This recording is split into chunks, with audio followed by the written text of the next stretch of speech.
Good morning, everyone. Good morning. We are learning Mishnah Yoma, Perek Aleph, Chapter 1, Mishnah Vav, Mishnah 6. Okay, this is the discussion about, keeping the Kohen Gadol awake the entire night of Yom Kippur, so that nothing should happen at night that would make him impure. So, we spoke about, the last thing we spoke about was what the elders had done with him and made him swear. Now it says like this: Im haya chacham, the Kohen Gadol himself was a scholar, Dairesh. So then he would lecture, meaning if he was great, if he was a Torah scholar, then he would get up and lecture to the other people present. When you lecture, it keeps you up, keeps you going. All right. That was the point again of keeping him awake, so as not to have any kind of a discharge that would make him impure. V'im lav. Now, let's say he wasn't enough of a scholar for himself to deliver a lecture, but he was a scholar enough that the others who had lectured to him, he could follow. So v'im lav, if not, talmidei chachamim darshan lefanav. Torah scholars would lecture in front of him, meaning he couldn't do the lecturing, but he could listen and follow along, and that would keep him awake.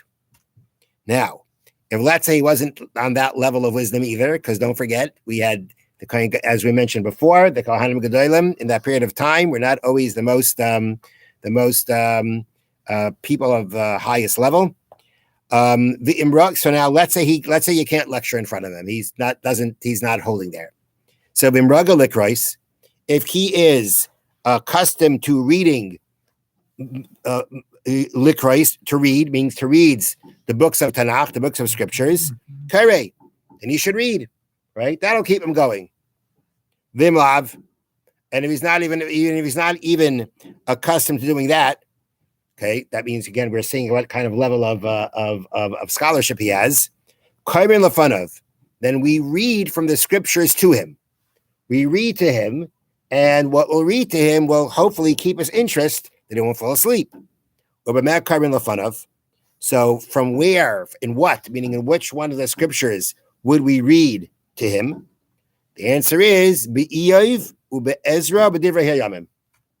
We'd read to him from the books of Iyov, Job, Ezra, and Divrei Hayamim, which is the book of Chronicles. Okay, interesting, right? I don't know. Maybe if I would have asked you which ones you want to hear, you'd maybe pick a different one, right? But these are the three that are chosen. So why these three? Why these three? So they bring down in the notes from the Tiferes Yisrael the following. Each of these books has a unique point of interest. Iyov, Job, features philosophical debates about the meaning of life that might appeal to the Kohen Gadol's mind. There's a lot of philosophical discussions about life and what goes on in life and how Hashem runs things. It's something that would just pique his interest. Okay. Ezra, the book of Ezra, describes the great difficulties experienced by those who returned from the Babylonian exile and built the second Beis HaMikdash, the second temple, which would inspire the Kohen Gadol to feel the importance of serving in it. The book of Ezra, would make him feel like this is an important thing that he should be doing. That itself would get him, would kind of wake him up and excite him. And Divrei Hayamim Chronicles contains historical accounts that are interesting in their own right. Interesting. So therefore, those were the three choices that they read from. Zechariah ben Kavutal Omer, the sage named Zechariah, the son of Kavutal, said, Pamim harbe karisi lefanav b'Daniel. He said, many times I read in front of the Kohen Gadol from the book of Daniel, which also has interesting stories in it. And therefore he said that's what he read for the Kohen Gadol to keep him awake. All right, let's do the next Mishnah. It's a short Mishnah, Mishnah Zion. So far, this Mishnah says we try to intellectually stimulate him. That's what we try to do. Now, it seems from the next Mishnah, my understanding is, well, it just didn't work for everybody. Bikesh l'snam name. Let's say the Kohen Gadol was wanted to doze off. He was getting tired. Pirchei Kahuna, the young Kohanim, makim lefanov be'etzbat tzarada. They translate this as they would snap their fingers before him to keep him awake. Now, be'etzbat tzarada.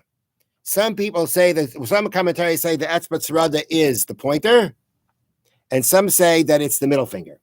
Now, the thing is, it says they translate it as they would snap would snap their index fingers before him. they would snap their index fingers. How do you snap your index finger? Is it some way of like I don't know, like shaking your finger in a way that it snaps? Now maybe the other way means either they snap their fingers like this or like this. Okay.